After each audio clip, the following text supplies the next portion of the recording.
The state of New Jersey has long denied any link between a toxic landfill and an alarming number of cancer cases nearby, but a leaked environmental report tells a different story, and only News Nation's Rich McHugh obtained a copy in another News Nation exclusive.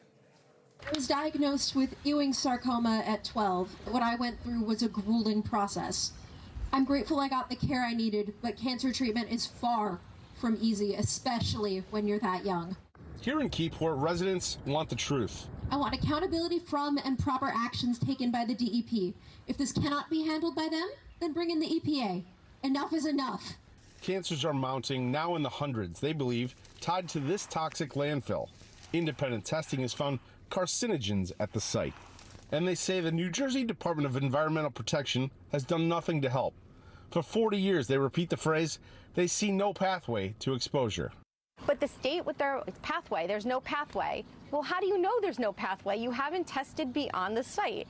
This is what is so enraging about this. So either they think we're all stupid, or they think we're just going to sit back and say, okay, that's wonderful, let's move along. No, that's not the case. There are many of us in this community that are absolutely not accepting that. It's unacceptable. There are carcinogens in the grounds here. It's in the water.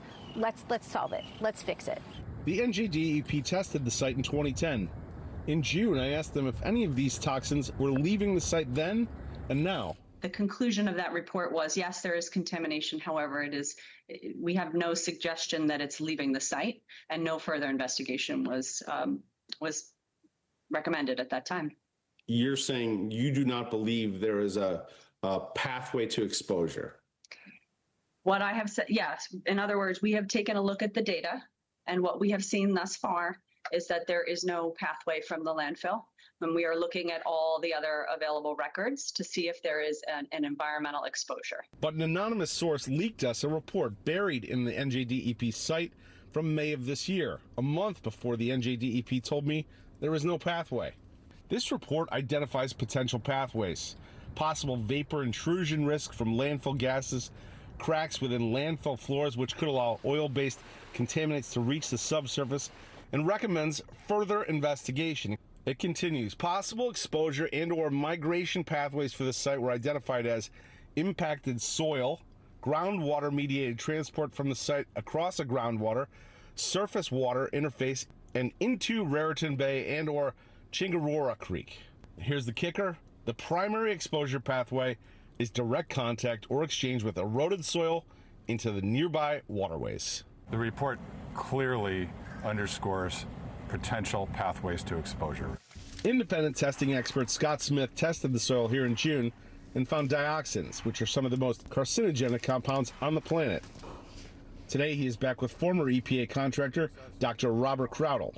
The two joined forces in East Palestine. Do you think the public's been getting the truth here? No, they have not been getting the truth. The chances of groundwater contamination from the site, for example, Hurricane Sandy, causing groundwater contamination of the homes near the area, and then the pathway is vapor intrusion into the basements. That likelihood is very high.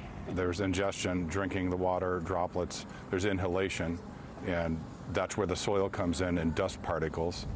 And then dermal, skin exposure from soil, from vapors, from everything. So you've got these, three pathways to enter the human body, and then you've got the pathways from the unlined waste pit, and it's very concerning.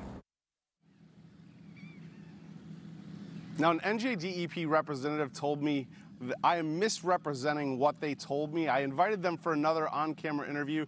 They declined. They said they're going to be submitting an answer in writing, and when they do, we'll post that in full on our website. One thing I want to say, Brian, is it's just painfully clear the need for more testing here. Residential neighborhoods, test there, not just in the site behind me. Back to you. All right, thank you, Rich. Eye-opening report. Thank you for watching. Subscribe below and download our News Nation app right now on your phone, and you will get fact-based, unbiased news for all Americans.